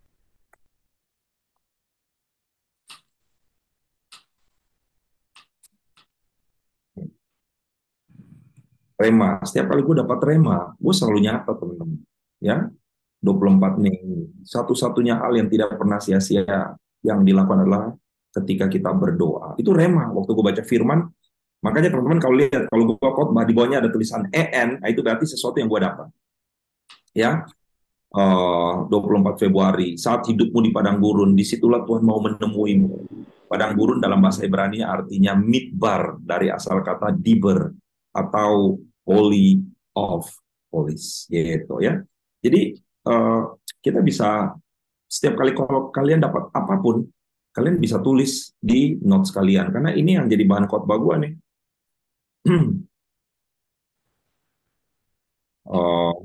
Ini adalah bahan-bahan khotbah gue nih. Tuh, ini semuanya nih mengenai khotbah nih, 400. Kalau udah, gue pindahin ke tempat yang lain. Dan seterusnya, dan seterusnya. Ya, peranan Roh Kudus. Jadi kalau gue dapat sesuatu, gue langsung tulis. Apalagi ya, ada banyak dah. Ya, teman-teman, gue rasa itu aja yang bisa gue share. Gue berharap share yang singkat ini bisa memperlengkapi dan membantu kita semua untuk menjadi orang-orang yang diperlengkapi lah untuk membagikan firman Tuhan. Jadi nggak usah juga yang canggih-canggih, nggak usah juga yang hebat-hebat, bikin sesuatu yang simple, yang mudah dimengerti. Ya, buat apa kita khotbah yang hebat-hebat bahasanya, tapi orang kagak ngerti. Lebih baik pesannya apa, remanya apa, pesannya apa, tuangkan dalam bentuk bahan, latihan, dan kalian berkhotbah. Terima kasih. Ada yang mau ditanyain sebelum kita doa tutup? Jelas ya? Dika Febi, ada yang mau ditanyain? Kayaknya wajahnya siap berkhotbah, mantap ini, langsung siap bikin KKR. Dik, dia belum ini aja udah just jus. Tom, ada? John? Cukup ya? Oke. So, teman-teman, mulai dari sekarang kalian siapkanlah khotbah, baca Alkitab, apa yang jadi rema kalian boleh tulis, gali, jadikan itu khotbah tekstual, topikal, atau ekspositori, terserah. Panduan yang tadi, pertama bikin prolognya dulu, buka dengan cerita. Boleh share nggak? Wah bro, bayarnya mahal bro. Waduh, ini udah kasih gratis, gimana nih Tom? Minta pula lagi ininya, bahannya. Aduh, Bayar, Bang Dika. bayar dong Dik. Aduh, bener John, bayar lah. UKS. Ada royalti tuh. Ada royalti lah, bener lah. Nanti gua kirim ya. Bilang aja Bang, kalau nggak dikasih nanti sinyal XL jelek gitu.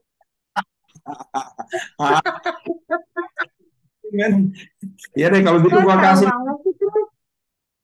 Kalau gitu gua kasih dari Villa Mutia Kirana. Tadi ke bahaya ancaman. Lu kasih tahu lagi rahasianya. Aduh, lu jangan begitu dong. Gawat nih. Ini ancamannya ngeri nih. Gue bisa nggak dapat duit nih gara-gara signal down nih ya kan. Bisnis bisa berantakan nih. Hanya gara-gara Dika bikin down. Dika tinggal WA aja temennya. Tolong BTS yang di sekitaran Villa Mutia Kirana down. Wah, kelar hidup gue udah. Oke. Teman-teman, gue berharap teman-teman diberkati. Ya, sorry kalau masih banyak kekurangan. Cuman ini gue coba speed up aja. Gue coba kasih panduan dari apa yang biasa gue lakuin. Tapi gue berharap teman-teman tidak sering-sering pakai internet.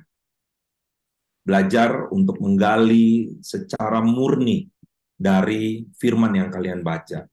Tadi itu sebenarnya gue kasih jalan pintas aja untuk menolong kalian gimana caranya. Tetapi yang paling the best adalah makanan yang kita dapat hasil daripada perenungan kita sendiri. Buat itu menjadi satu khotbah yang sederhana, nggak usah terlalu berbelit-belit, goalnya apa, itulah yang disampaikan. Thank you so much. Gue berharap kita semua bisa menjadi orang yang Tuhan pakai untuk memberitakan Injil kebenaran ke siapapun dan dimanapun. Mari kita tundukkan kepala, kita berdoa. Aku bersyukur buat 21 teman-teman yang hari ini hadir di dalam leadership class. Berkati mereka semua. Apa yang aku sampaikan terlalu sederhana, terlalu singkat, terlalu biasa. Namun aku berdoa Roh Kudus yang menolong supaya mereka juga boleh dapat mengeksplorasi seperti sebagaimana tuntunan Roh Kudus. Terima kasih Tuhan, serta aku dalam perjalanan pulang. Minta blessing daripada Tuhan turun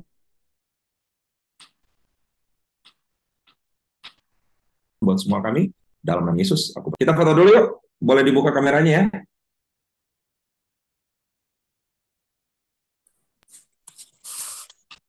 Yuk, foto dulu yuk.